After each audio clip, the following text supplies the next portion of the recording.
In today's easy art tutorial to relax, I'll be sharing different tips and techniques on how to transform your art journal, specifically with some mindful art activities, drawing meditation, and watercolor art journaling for beginners. And this is something you can just follow along and watch to relax, or you can always try some of these techniques in your own art journal. This is an example of this piece actually that I Am Blooming drawing that previously had collage work on it as well.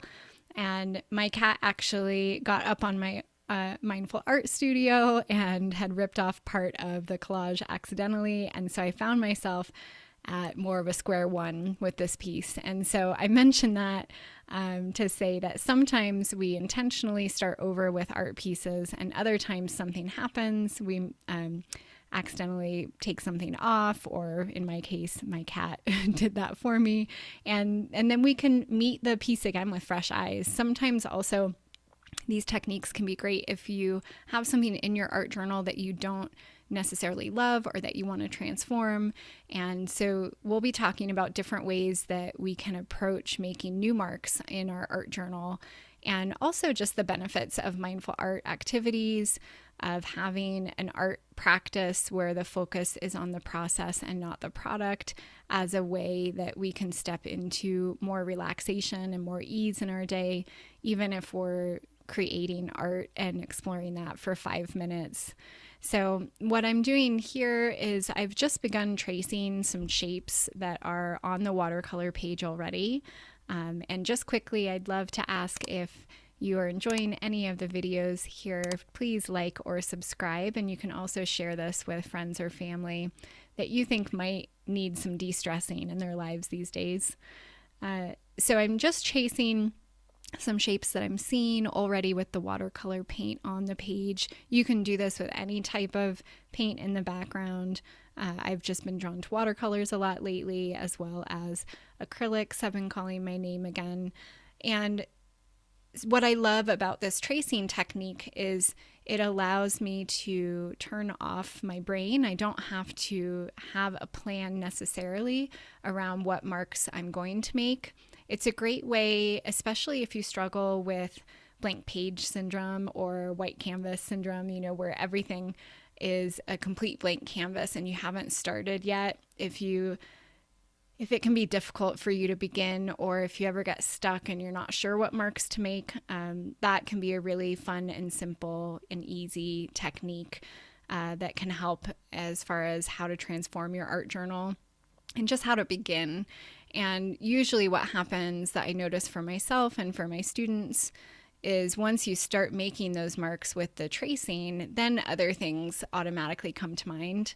It makes me think, I share with a lot of my teacher trainees in my coaching group around the Kaizen Muse method. And if you're ever feeling stuck, it can be really helpful to have really super small steps where you basically can't fail as best as possible, that the step is so small that you can begin. And this is one way that I can circumvent my inner critic. It's one way I can embrace my inner critic and just notice any self-critical thoughts and give myself permission to make marks in a way that feels really free and light. And again, this is a great practice as watercolor art journaling for beginners, because you don't need a lot of technique to notice what colors are on the page, notice what shapes those colors might be making, and then to basically embellish them with your own marks and tracing. So I really love that. Another technique or tip that I like as far as how to transform your art journal pages, or just how to have some interesting organic shapes, is it's inspired by neurographic art. So that's what I'm doing here, where I have an organic line, and then when two lines meet together, you connect them essentially, and then you fill in that connection. And so that's what gives that wispy organic look. And then by filling in and blocking out that part with either color, or in this case I'm doing it with the Sharpie pens and Micron pens, so it has that darker black color, it adds some interesting contrast and different elements that can help just draw your eye around the page. And so what I really notice, so these practices for watercolor art journaling or for just making any sort of marks, intuitive mark making or intuitive painting, all of these practices, for me, what I teach and what I share here on the YouTube channel are really rooted in mindful art activities. So a combination of mindfulness or sometimes meditation and really simple art activities with drawing or painting. And I mention that because for me, it's largely around how can I de-stress? How can I give myself some space in really busy, hectic days to slow down and to feel more calm and relaxed. And this is one of my favorite ways to essentially practice meditation, even though I'm not sitting on a cushion and I don't have my eyes closed and I'm not, having a specific focus.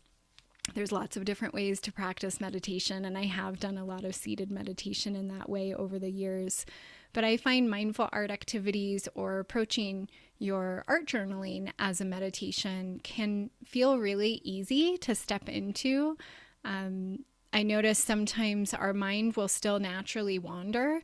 So sometimes we might get into a meditative state while we're drawing or painting, but also we might have a really strong inner critic, and we might have thoughts that are really judging what we're creating. I know so many creatives or people who want to make marks or want to create art and share their art, but that get held back by the inner critic. And so I think a key part to the mindful art activities is just that reminder, that anchor point to notice our thoughts as we're making marks and to give ourselves some permission to create in a way that feels better for us or feels good, that feels loving and caring towards ourselves, that holds ourselves with care.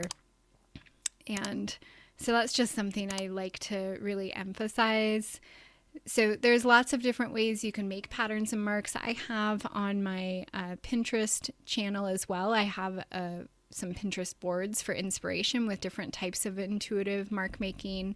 If you're on Pinterest or if you ever want to start incorporating some new shapes or patterns onto your art journaling pages, you can always check that out. I have that in the description box below as well. And the other thing too, another way on how you can transform your art journal is definitely by adjusting the types of materials that you're using.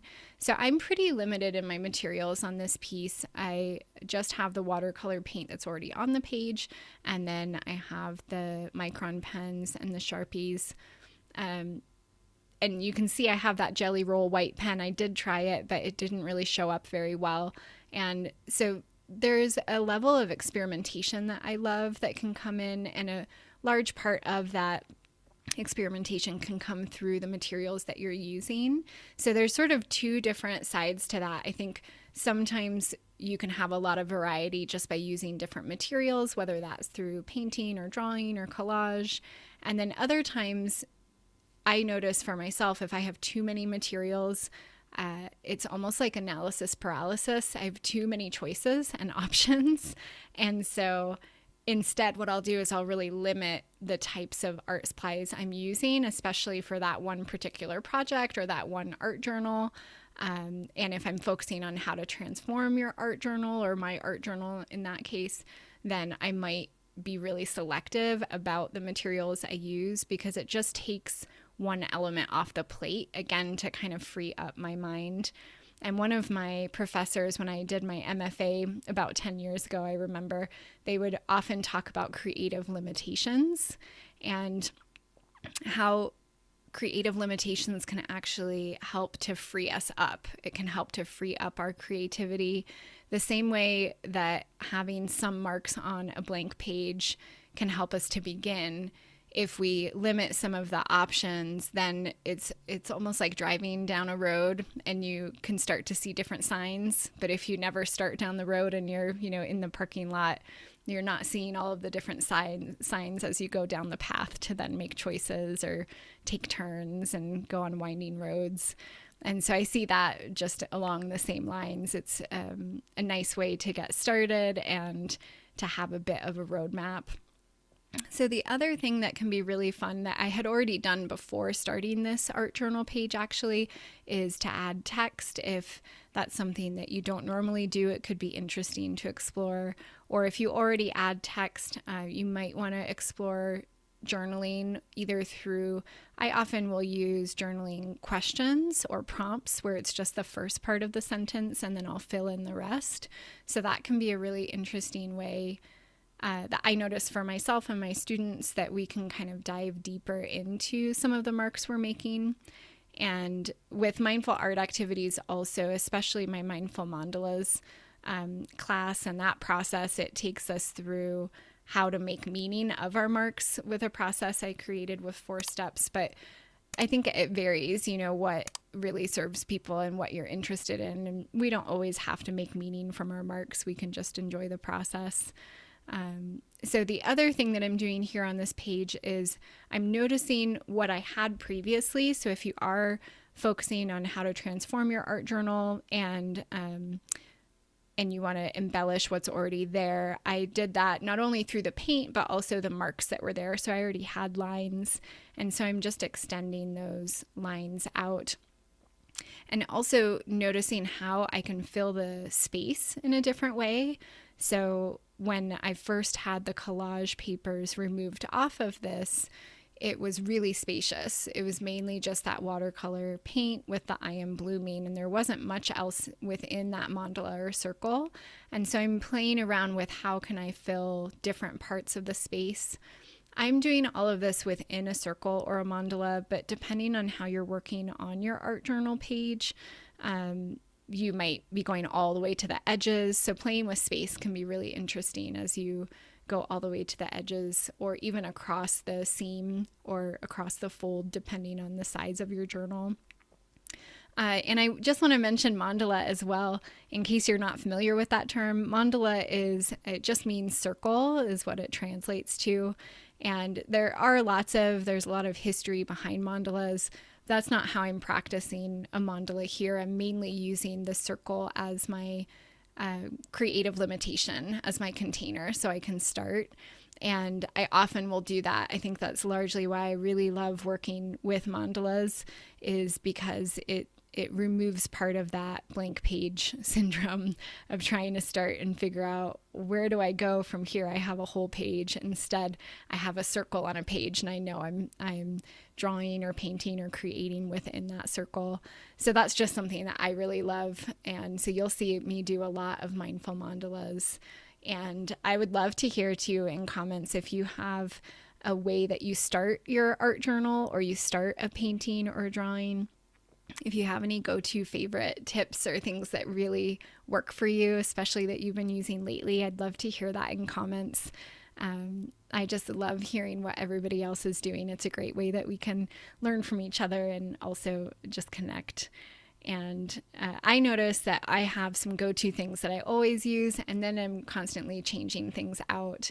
And I think that's also a way of giving ourselves permission that we don't have to always stay with the same process. And one small thing, like I might really love these lines in this drawing or painting, and then that might lead into, a handful of other things that I end up creating and is sparked just from this one piece. So that's something else you can consider when you're focusing on how to transform your art journal, is you can look at some of the other artwork that you have, even flipping through your art journal and noticing what other shapes or patterns or colors that you really enjoyed working with or that you want to explore more.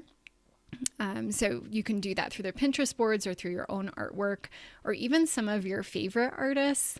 I love doing that too, just getting inspiration from some of my favorite artists over the years.